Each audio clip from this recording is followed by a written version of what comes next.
Welcome, everyone, to the Gridiron Review Podcast. I'm Zach, that's Jack, and we are glad to have you all here and are excited to be a part of your NFL all-season coverage. In this episode, we will be breaking down every team's situation heading into their off-season. We will be discussing cap space, draft position, and number of picks, as well as positives, neutrals, and negatives in regards to positional groups. And lastly, we will discuss free agent fits and top prospect fits, specifically in the first round for now. Everybody's favorite disappointment is picking 13 this year. Obviously the Browns thought they finally broke the curse, and yet here we are, another mid-round first / early top half of the 15 pick for the Browns.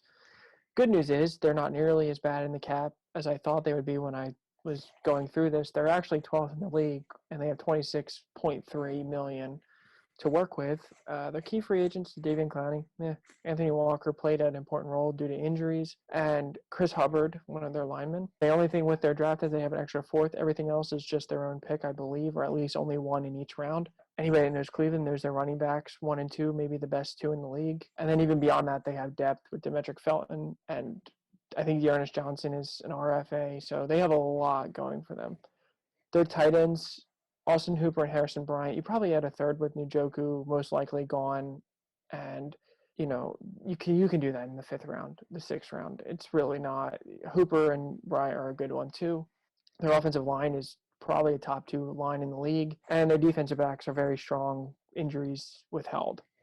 Neutral positions are quarterback. They're tied into Baker. I think they have to play him. I believe he's in his 5th year. It's guaranteed. And we'll see. What does Baker have in the tank?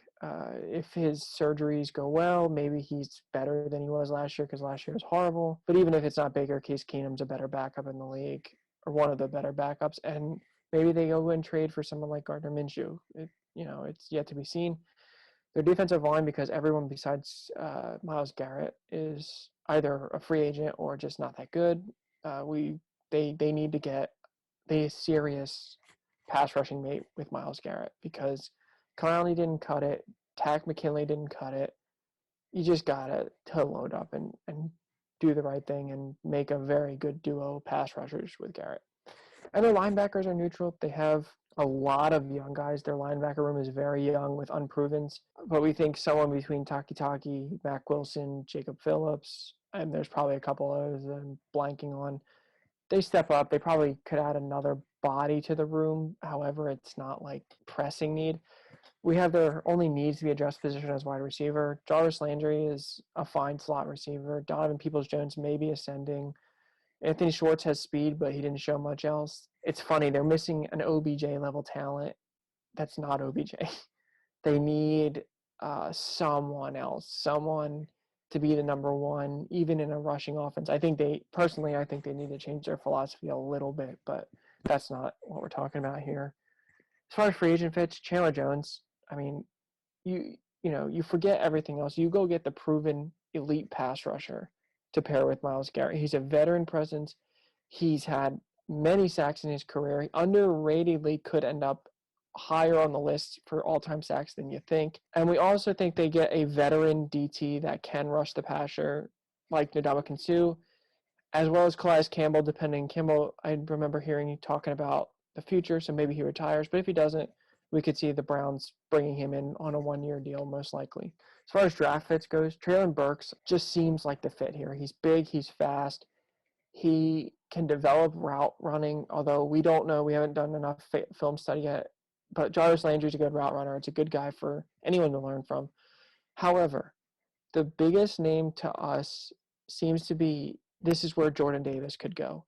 In a division with Najee Harris, with Baltimore, with Joe Mixon, Jordan Davis is a massive run game presence. And currently the Browns don't have it. And if Davis isn't there, then Trayvon Walker makes sense. Yet the Browns could really ace this all season if they sign Chandler Jones or one of the other edge rushers and they draft Jordan Davis. That would give them a very good defense. But it's Cleveland, so who knows what they're going to do, honestly. We'll keep it in division for the next team. Jack?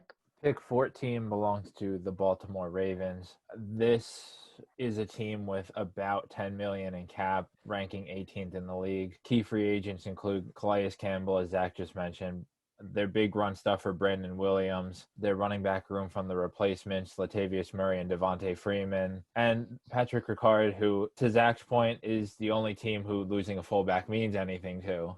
Draft pick notes, they have an extra third. We're not quite sure what happened here, but they have 4 extra fourth-round picks, yet no fifth or no seventh. Positives are obviously the quarterback room, and you look past Lamar, and there sits Tyler Huntley. So, I mean, even without Lamar, your quarterback room is a positive. I don't think that there's any situation where you're not happy with where you sit. Before I go any further with that, with the Ravens breakdown, I do just want to talk about the quarterback room for a sec.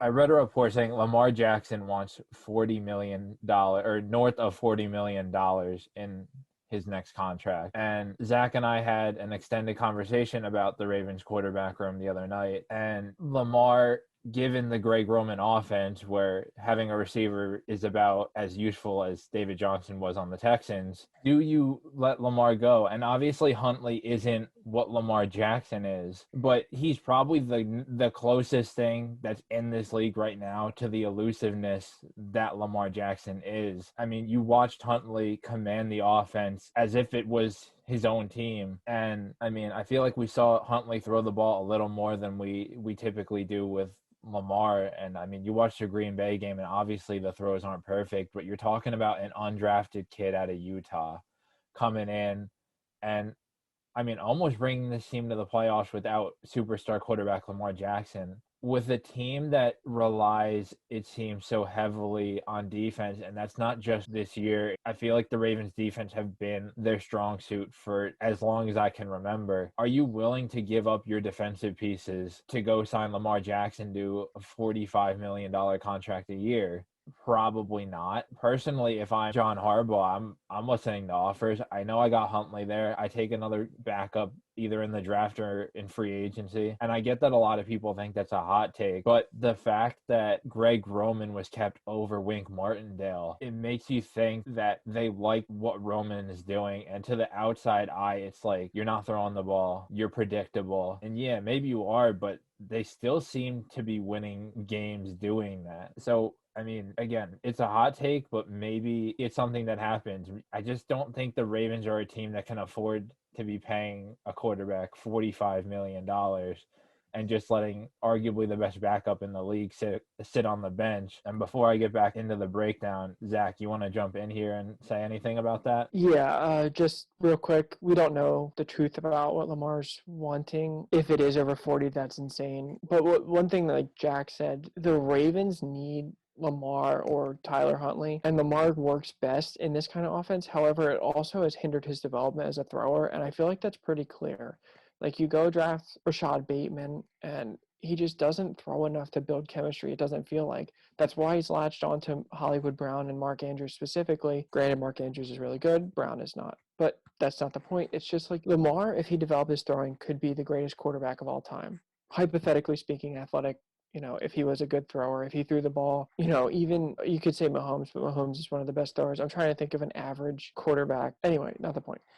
If he threw the ball decently, if he developed his throwing, his accuracy and things like that, along with his legs, and you kind of opened up the offense more, or he was in a more open offense that didn't require read options every second and third play, it could be something special. But the Greg Roman's offense just has not evolved at all from what I've seen since Lamar's been there. And I get you want to run this offense with Lamar, but it's like a weird relationship because he probably thrives the most in this, at least theoretically, but he also hurts his development the most. So if he wants anything over, even over 30, I think I agree, Ravens let him walk and they roll with Tyler Huntley. And we will see, you might even have Lamar as an outside, way out there trade candidate that we can discuss later in a different article in a different podcast. But I definitely agree that this is certainly a situation to watch going forward, especially this season. But back to you, Jack. So just final thoughts. I mean, Greg Roman is a guy, to Zach's point, you've never seen him upgrade his system in San Francisco with Kaepernick, in Buffalo with Tyrod. It just doesn't. It's the same stuff. And he got fired from the other two teams for the reasons that Baltimore fans want him gone now. But here we are, and you fire Wink Martindale for Greg Roman. And again, I think this is a team that could take a major step back, and I think they're going to realize that they made a huge mistake firing the wrong coordinator. But going back to the breakdown, positives: quarterback, tight end, O-line, linebacker. Things that need to be addressed fairly quickly is D-line, especially with Campbell and Williams in free agency. Neutral positions, we said receiver, but again, I mean, they're not being used, so it doesn't really matter here. I mean, you could throw Lyman out at receiver and it would be just as good. And then running back and DB, I mean, those are fairly loaded rooms for the Ravens, but they also seem to be the most injury-prone room, so having some extra bodies there couldn't hurt. How we think it'll be addressed, free agency, you look at a running back like Darrell Williams from Kansas City, had a nice run of games there at the end of the year. And he ended up with, I believe, a concussion. So we didn't see much of him in the playoffs, but he can do a little bit of everything. Nothing perfect, but could be a nice committee guy for whoever the Ravens quarterback is in this offense. We do think that Brandon Williams probably gets brought back. Maybe not on a long-term deal, but maybe in a transition period where he mentors the next group of guys like Mataboyka, who's already on the roster. And we think you have to bring in another safety. I think that given the way the Ravens play defense with all the versatility, I think Tyrann Mathieu makes the most sense. Again, this goes back to Martindale being fired. Does the scheme change? They're bringing in John Harbaugh's brother Jim's defensive coordinator from Michigan. So, I mean, we all watch Michigan's defense get shredded in the Orange Bowl. So we'll see how that works out for them. But Mathieu is another guy with an injury history, and we just don't think the Ravens can take a chance on injured guys this free agency. I mean, they probably could have made another 53-man team with just their IR players. One of the names that we think could be targeted here at the safety position is Marcus May, assuming the Jets don't want him back. And in terms of the draft, as I said, the immediate need is D-line. If Jordan Davis is still somehow on the board, I think you have to take him. Him and Brandon Williams, I mean, I don't know that anyone is going to run on your defense at that point.